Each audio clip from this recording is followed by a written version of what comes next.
paciente EPOC o en un paciente que tiene insuficiencia cardíaca. Menciono lo más común para que ustedes sepan escuchar y demás, o los que tienen trastornos del sueño. No todos los pacientes tienen indicado la misma cantidad de oxígeno, la misma modalidad de oxígeno, ni el mismo flujo de oxígeno. Porque obviamente que no todos los pacientes son iguales y no es lo mismo tener una sola patología, como por ejemplo EPOC, o tener EPOC y un corazón agrandado. Entonces ahí sí se empiezan a jugar un montón de niveles que siempre la recomendación es consultarlo obviamente con el médico que lo indicó, porque conoce los motivos por los cuales lo indicó y a veces si ustedes charlan entre ustedes va a decir, ah no, pero a mí me lo indicaron tantas horas, entonces lo quieren usar la misma cantidad de horas que el compañero, pero no es lo mismo porque cada paciente tiene una espirometría, una marcha, una polisomnografía que es totalmente diferente. Cada cuerpo es un cuerpo. Exactamente, y las indicaciones son muchas veces por una sola hallazgo, ya sea en el análisis, en la difusión o en la ergometría y demás, o a veces hay una sumatoria de cosas. Entonces tenemos que primero conocer eso, que no es lo mismo, como saben, para EPOC, si bien hay un montón de pacientes que son EPOC, depende del grado, uno tiene que indicar o no una medicación, ¿está? Eso por un lado. Por otro lado, o sea, lo que ustedes más van a ver en el caso de los pacientes respiratorios es la enfermedad obstructiva crónica. Cuando son pacientes que tienen enfermedades muy severas, a veces puede pasar que pasan los años y, como todo, el corazón también se va deteriorando, la fuerza cardíaca va bajando y a veces en algunos casos se requiere el uso del oxígeno. Como lo van a ver, o sea, más frecuente, también acá en la rehabilitación hay pacientes que no tienen indicación en su casa, pero cuando hacen ejercicio les baja mucho la saturación, entonces ahí se les indica durante la rehabilitación. Después, otra de las cosas, en el tema con el uso nocturno, si tienen indicado un CPAP con oxigenoterapia, lo van a tener que utilizar siempre que duerman. Siesta, noche, y si uno se va de vacaciones, duerme. Siesta, duerme noche. Habrá que charlar ahí con el médico que, digamos, de sueño, sí, durante ese periodo de viaje, si uno va en auto puede llevar el concentrador, y si no va en auto, de repente, durante ese periodo sí puede utilizar el CPAP sin el oxígeno. Considerando que es un periodo corto. Perdón, ¿no? Porque lo que me decían ellos es que los concentradores eran muy grandes. Existe lo que son concentradores domiciliarios y existen otros concentradores ambulatorios. Después de la pandemia, después de lo que lamentablemente está pasando, que es muy difícil importar, porque en Argentina no sé, hay algunos respiradores y demás, pero lo que son los concentradores más modernos, ambulatorios, que ustedes habrán visto con un paciente con un aparatito muy chiquito en la cartera, esos no se fabrican acá. Entonces a veces uno, cuando los pacientes lo necesitan para caminar, solicita esos equipos, pero no hay, lamentablemente no hay. Ojalá tuviésemos ese para todos, pero no es de... No, a mí me entregaron el grande, no. Yo lo tengo pedido, pero me lo pidieron ahora. Cuando sale con la No, no me lo sale con entregaron. el tubito de A mí oxígeno me que separan. compraron con el concentrador, ¿o no? Depende, o sea, depende la cantidad, digamos, de oxígeno que se necesite y lo que le provea la obra social. Hoy en día, lamentablemente, la mayoría le están dando los tubos portátiles, que duran 2 horas, 2 horas y media, que son unos tubos, que no es lo que uno quisiera que tengan todos los pacientes. Uno quisiera que tengan los equipos concentradores portátiles pequeños. Pero los concentradores portátiles pequeños tampoco están indicados para todos los pacientes. Aquellos pacientes que tienen enfermedades muy severas, el flujo, la presión que tiene ese equipo tiene un límite, que no llega generalmente a 3-4, no llega a 6. Hay algunos pacientes que no son aptos para usar esos aparatos. Y lo que habitualmente tenemos, que les provee PAMI, es el concentrador fijo en su casa, que ¿qué pasa? Ese concentrador sí vale electricidad, que es muy buen aparato, pero los pacientes como ustedes que se movilizan, que andan, y sí, en cierto modo los entiendo, porque los quedan como pensando que tienen que estar todo el tiempo conectados al aparato, porque no tienen la disponibilidad del otro, del concentrador portátil que pueden usarlo con mayor libertad. Y bueno, sí, lo hemos charlado con el resto de los neumonólogos y demás, de hecho una de las médicas que es auditora, y hay dificultades en todo el país para conseguir esos equipos que son un poco más cómodos, donde los pacientes van con su cartera y nada, que tampoco son las mochilitas las que van con La mochilita tiene el tubo. Algunas tienen, o sea, sí, vos vas a ver que algunos vienen con un tubito, que eso le llaman ellos mochila, porque teóricamente se los mandan así, pero hay otros que motociclado, que es un aparatito con un botón, y eso es como que va concentrando. Yo creo que tengo una foto acá.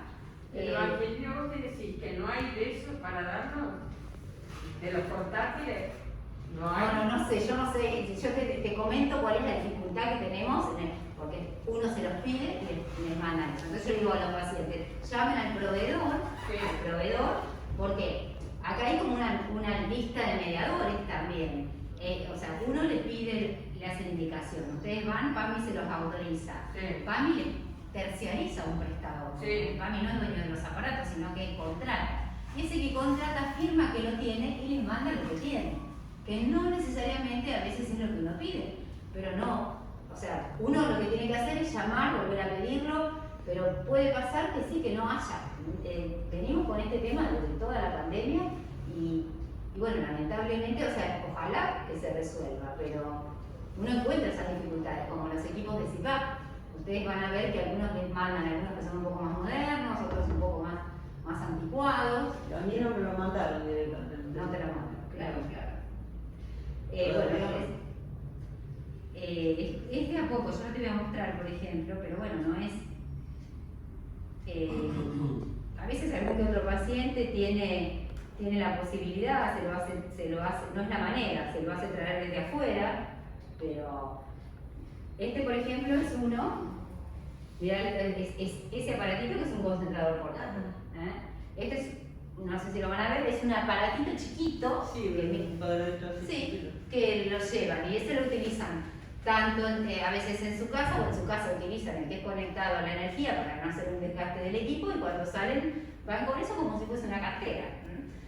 Pero bueno, lo que hay que ver es puntualmente la indicación en cada paciente. Y después obviamente que sí que el uso del oxígeno le genera mucha incertidumbre en el conocimiento hasta que conocen el equipo y demás, pero como les decía Ana, o sea, cada paciente, el médico que lo indica tiene una indicación y les explica cómo utilizarlo, y después, bueno, si surgen dudas, hay que tratar de evacuarlas con el médico que lo indicó, porque yo les puedo decir al paciente que yo se lo indico, mira, te lo voy a indicar por tal y tal motivo, lo tenés que utilizar de tal manera, pero bueno, si también hay una participación del equipo de sueño o del cardiólogo en la indicación, porque no siempre son indicaciones neumonológicas, muchas veces son cardiológicas, entonces en eso puede haber alguna variabilidad, ¿no? en lo que el paciente interpreta o demás. No sé puntualmente qué le pasó a la otra señora, estaba muy angustiada. Sí, estaba muy angustiada porque no se acomodaba el CPAP, no dormía, le costaba respirar, como que al final antes de tener el CPAP estaba mejor. Bueno, el CPAP es un aparato que eso, quienes lo utilizan, hay pacientes que se adaptan al uso del CPAP y se adaptan maravillosamente, se sienten muy confortables, pero es un equipo que envía el aire a presión. De manera tal que sí, que en algunos pacientes muchas veces no se logran adaptar de la forma correcta. Y varía, depende de la presión que tenga indicada ese paciente. Hay pacientes que tienen indicada una presión de 6 a 8, lo cual es una presión relativamente baja y que los hace sentir más confortables. Hay otros que tienen indicada por su enfermedad una presión mayor de 15 y en eso es más complejo la adaptación al uso del CPAP. Y hay aparatos de CPAP que tienen lo que se llama una rampa, que uno le marca una media hora de manera que el paciente se duerma y cuando la presión esté alta ya el paciente esté dormido. Pero hay algunos equipos que no tienen la posibilidad de esa rampa. Entonces, bueno, hay que ver qué equipo, qué máscara, si la que está utilizando también es la adecuada o no. Sí, acá lo trajo porque se le había salido la silicona de la máscara nasal. Sí. Entonces le enseñé a ponérselo, cómo le resulta más fácil de ponerse el casco y ponerse la máscara, cómo es más fácil sacárselo. Pero bueno, después de la charla de la semana pasada, me mandó un mensaje y me dijo como que lo empezó a aceptar más. Así que me parece que por ahí, más allá de la sensación de tener el aire mandándote ahí, me parece que es más el desconocimiento que otra cosa. Claro, pues sí. Porque después que tuvo la información y todo, se calmó, se relajó y me mandó un mensaje, no estaba porque se fue con el hijo, me comentaste el hijo, a Pilar y bueno, que estaba empezando a dormir mejor. Bien. Entonces por eso me parecía piola de que Sí, o sea, si cualquier ustedes tienen duda. las formas, para cardio, que se haga un bloque de paciente POC, Sí. como para que les expliquen de la manera más sencilla posible por qué es importante que usen el oxígeno, porque nos pasaba, por ejemplo, con Seti, que él te dice 18 horas y a mí me dice, no, me dijo que lo use mientras estoy saturando 88, que no lo use, entonces es como que siempre el paciente tiene un doble discurso. Sí. No, generalmente no existe un doble discurso. Generalmente cuando se logra... Él ya hace un Claro. doble discurso. Claro. A veces dice una cosa y a mí me dice otra. Sí, bueno, ese es todo un tema. Muchas veces sí surge que ante esta incertidumbre de utilizarlo o no, o de la llegada de equipos que por ahí no son, o sea, no son de los más confortables y demás, el paciente sí pasa esto, siente que le llegan un montón de aparatos a su casa y no quiere utilizar ninguno. Y pasa que sí, que aceptar el proceso de algunos casos en algunos pacientes no es fácil. La resistencia, fundamental es la resistencia. Es la resistencia, Digo, claro. porque yo la sentí cuando ves ese aparato, decir, no puedo vivir con este aparato usando porque me sentí para la miércoles. Sí. O sea, ahí hay un tema psicológico en Por esta supuesto historia que del sí. aparato. Por supuesto que sí, porque ese aparato va conectado a la corriente, entonces Sí, uno sí. interpreta que no puede tener cierta libertad. Sí, no, que quiera tiene conectarlo. connotaciones Lo que yo creo importantísimas. también, ¿sabes qué pasa? Que, o sea, te da la orden, por lo menos me pasó a mí, tenés que usar, pipí, pedirlo, andar, sí, pero no me dieron una explicación como para bajarme la locura, Claro. para tranquilizarme un poco, mirá, va a ser así. Me apareció un tipo con un tubo así, si se te corta la luz, conectalo acá, este es el aparato, la bigotera, chao. Y yo me encontré ahí con todo eso que tenían que agarrarlo a patadas, pero de verdad, te digo que... Y eso que yo lo tengo que usar por ahora cuando duermo. O sea, a la noche. Tu indicación es por las apneas. Sí. Lo tenés indicado por el tipo de sueño, porque te hicieron el estudio del sueño y ahí vio que tenías que utilizarlo. Después, en tu caso, lo que nosotros hemos notado es que cuando se hace por ahí la prueba de la marcha por enfermedad pulmonar, ahí baja demasiado el oxígeno. Pero hay ciertos momentos, o sea, como ahora, si no se te satura, no estás con desaturación y tus valores de espirometría o de ecocardio no dicen que lo tengas que utilizar, digamos, durante el día. Pero como cuando venís acá, se te exige, con el objetivo de mejorar la fuerza de tus músculos para que tengas una menor disnea por tu enfermedad, se te exige. Entonces, ante esa exigencia que le hacemos al pulmón, al músculo y demás, en ese momento está indicado, como te hace Ana, ponerte, digamos, el oxígeno. Porque si nosotros te vamos a exigir, te vamos a dar una clase, Ana te va a dar una clase de rehabilitación, te va a acostar a la camilla, te va a subir a la bicicleta, va a exigir no solo a tu pulmón, sino a tu corazón, el resto, y si está bajo ahí el nivel de oxígeno, eso, digamos, no sería lo indicado. Por eso es que lo utilizas acá. Pero mira, ahora estás 95. 95 que te permite vos en tu vida, ahora cuando te vas caminando y demás, probablemente, o sea, que mantengas esa saturación. Si te pones a correr un colectivo, va a bajar esa saturación, pero vos nunca corres un colectivo. No. Entonces uno lo que hace uno lo que hace en la rehabilitación es que vos aprendas y te conozcas. Vos acá cuando venís sabés que en qué ejercicio, en qué momento te baja la saturación. Vos sabés que si haces 10 abdominales, 20 o 30, sabés en qué momento te baja la saturación, sabés cómo manejarte. Cuando levantás una pesa lo mismo, entonces vos sabés cuando vas al supermercado que vas a venir con peso, es más o menos equiparable a cuando Ana te hace hacer acá los ejercicios con peso, porque eso es lo que apunta a la rehabilitación, a que mejore la calidad de vida, que se conozca el paciente. Hay pacientes que se logran conocer muy bien, que saben qué ejercicios pueden hacer, cuáles no, qué actividades. Bueno, sí, me voy a ir de vacaciones y yo sé que mi valija la puedo llevar yo o no, voy a necesitar la asistencia. Porque si yo en la rehabilitación necesito con 2 kilos el oxígeno, yo si me voy de viaje necesito que alguien me ayude con la valija. Y bueno, el objetivo es ese, mejorar la calidad de vida y conocimiento que tenga cada uno de su cuerpo, porque eso es lo que va a hacer que a largo plazo se sientan mejores, ¿no? Bien, ¿hay alguna otra duda? No, a mí al principio, cuando yo empecé a trabajar con ellos, no tenían indicado oxígeno todavía, y Ignacio me decía que ponerle oxígeno, pero llegaban con 95 y desaturaban a 93, o de repente llegaban con 93 y los ponía a hacer bicicleta y subían a 95. Sí. Entonces le decía, pero no tiene sentido ponerle oxígeno ahora. Pero bueno, después me puse a leer y todo, bueno, me va a beneficiar de que genere menos disnea Sí. y que los músculos los recupere de mejor manera también. Hasta que después, bueno, ya les indicaron el oxígeno a todos los que están acá en el Bahana, se lo sacaron al final. Sí. Pero Si no, no todos los pacientes que vienen a rehabilitación tienen indicado oxígeno. no, los que vienen, los que me pasó Los que Ignacio, son tienen los que indicación. tienen indicación de los Vos vas a encontrar un montón, o sea, antes sí se indica, antiguamente, o sea, por ahí algún paciente venían siempre en rehabilitación los cuadros muy severos que ya venían con oxígeno. Hoy en día se apunta a que la rehabilitación sea una herramienta de tratamiento que evite llegar a los estadios más complejos y puede pasar que llegue un paciente con un ECO leve o moderado y que venga acá, mejore su musculatura y que nunca, digamos, necesite la oxigenoterapia. Así que nosotros te vamos a enviar siempre, Ana, al menos yo te voy a mandar que el paciente necesita el requerimiento de oxígeno. ¿Cómo supe yo que necesita el requerimiento de oxígeno en la rehabilitación? Lo puedo definir por el ecocardio, por la espirometría, por la prueba de la marcha o muchas veces por los gases arteriales.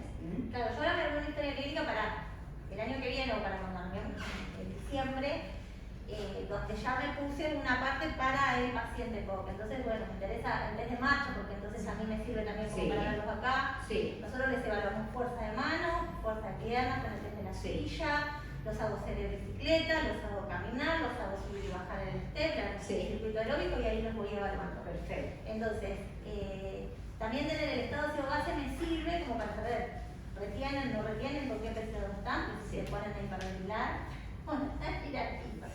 Entonces, tener todos esos valores. Y si tienen requerimiento de oxígeno, cuántos litros de requerimiento, no solamente acá, sino también en su casa, porque ellos después me preguntan que se olvidan. O sea, hacen una especie de negación en donde quizás vos le hiciste una explicación maravillosa hoy y salieron y se bloquearon y nada. Entonces, como que hay que reforzarles cada tanto y decirles. Sí, y cada paciente, como decía, es diferente. Claro, Cada sí. paciente, ya sea porque es diferente por sus estudios, pero también tiene un estilo de vida diferente. Hay pacientes que son muy sedentarios, que únicamente salen para la rehabilitación y que después se manejan, digamos, estando siempre en su casa. Hay pacientes que no, que salen, que van, que hacen un montón de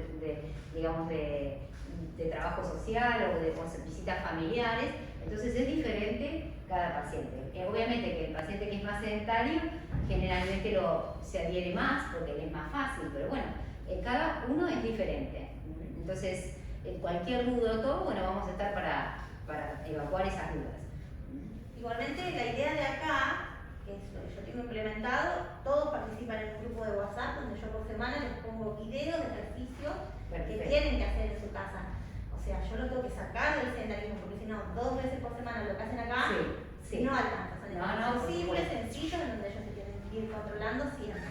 Están los que los acatan a rajatabla y los hacen siempre, y están los que cuesta, que hay que remando.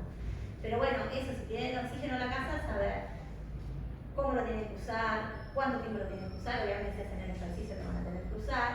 Y bueno, más que nada, ahora que nosotras nos conocemos, tenemos este diálogo, o sea, ya el trabajo va a ser más o menos, no sé si todos los pacientes que van a venir los vas a derivar vos, o va a haber digamos, lo que se va a intentar es que sí, que todo el paciente antes de ingresar tenga una consulta para poder unificar los criterios, para poder, digamos, ordenar un poco el proceso. Sí, ese va a ser el objetivo. Pero bueno, a veces se puede lograr y a veces no. El objetivo es que sí, que todos los pacientes tengan una valoración para manejar el mismo lenguaje, los mismos códigos, para manejar, digamos, las historias clínicas y demás, que cada uno tenga armada su historia clínica abajo, digamos, respiratoria, además de la cardiológica y de la rehabilitación que tienen acá. Sí. Genial, sí, porque a mí me dejaría más tranquila también. Sí, para no meter la pata porque después por ahí van y dicen, no, pero el kinesiólogo me dijo tal cosa y me odia. No, cualquier cosa sí me consultan. Lo que sí, yo siempre voy o sea, obviamente que al paciente que se lo indico yo, todas las dudas se las voy a evacuar yo, pero habrá algún paciente que es de otro neumonólogo en el cual también lo vamos a poner en participación y en conocimiento, como uno de los pacientes que viene acá que es de otra neumonóloga, de manera tal que yo le comunico a la neumonóloga, o sea, cuáles son los pasos para que ellos sigan con su médico también de cabecera, su neumonólogo de cabecera, su cardiólogo y demás. Pero sí, que cada uno tenga la evaluación unificada por el servicio de rehabilitación. Perfecto. Levantate, Ignacio, que ya estás cansado del piso. Él no es EPOC, pero parecería como que fuera. Bueno, ¿alguna duda, algo Ahí que hay unas quieran, llaves. ¿Cómo que que? quieran Hay unas comentar? llaves. Sí. Ah. No, o sea, realmente cuál es la incidencia del oxígeno en el cuerpo. O sea, ¿en qué te favorece? ¿Cuánto? Bien, o sea, te da mayor resistencia a los movimientos que vos puedas realizar. O sea, nos ayuda a que el músculo, ahora le voy a hacer los dibujitos para que lo entiendan. Nosotros estamos formados por células, tenemos células en el cerebro, células en el hígado, células musculares, células cardíacas, células pulmonares, células renales. Todos son todos conjuntos de células que forman órganos. La célula, para poder vivir, funcionar como correctamente, necesita de oxígeno, es el combustible